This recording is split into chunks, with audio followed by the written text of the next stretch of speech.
Jerry back with that Theatrically Jerry, and this is my final thoughts on UKING ZQ02102. So, the LEDs on this are actually super efficient. I thought for 8 watts they weren't going to be very bright, but these are pretty bright LED lights, especially for the price point of this light fixture. With that being said, I didn't care for the 8-bit linear dimming on this.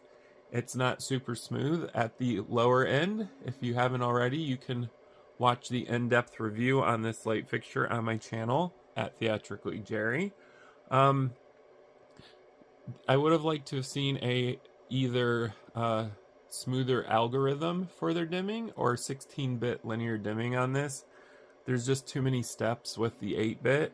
So with that being said, I would not recommend this for a application that requires super control of your dimming, such as stage productions or some church scenarios. But for bars and clubs, small to medium-sized venues, this is actually a fairly decent light. I mean, the strobe looks great on it, as you can see right there.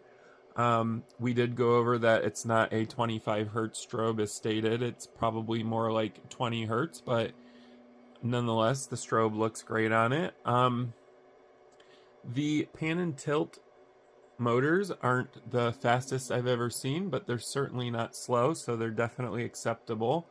The sound that the motors make are not super loud as well. If you can hear, they're running during this review, so they're not obnoxiously loud, so I give props for that as well.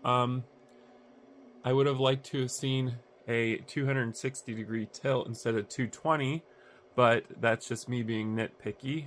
A couple of other things that I like about this light is the ring on the front faceplate of this light.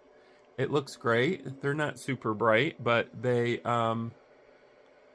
give the light character. So when you're looking at it, you're not looking at a boring black body that's moving around. You're actually getting some feedback from the light, and I do like the control of it.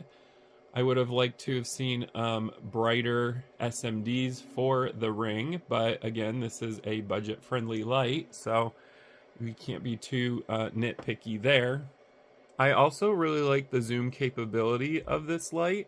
The 10 to 60 degree zoom angle is great. The zoom mechanism is super quiet and super efficient. It's a very smooth zoom from 10 to 60 degrees. So I loved seeing that on this light fixture. I do like the variable speed fan that's built into this light. It's not super loud. It's running right now in this review. You can barely hear it from past 10 feet away. Some other things I didn't care for this light fixture. It does feel kind of flimsy, especially because it's all plastic build on it. There are some weird quirks with the light. For instance, when you're going into your menu here and you set this back to DMX, the light doesn't actually shut off or go back to its default. It just stays like this. Usually when you hit DMX, it'll go back to zeroing out everything. It doesn't on this one. So I'm going to go ahead and throw that back into auto mode. There's not a whole lot I didn't like about this light, especially for the price point. So with that being said, I'm going to go ahead and leave a link down below. If you're interested in purchasing this fixture, you can do so with my direct link. If you have any questions or comments, go ahead and leave them down below too. I do try to answer them as quickly as I can. And if stuff like this interests you, DJ lighting, stage lighting, atmospherics, or equipment, go ahead and subscribe to my channel at Theatrically Jerry. And thank you guys for watching.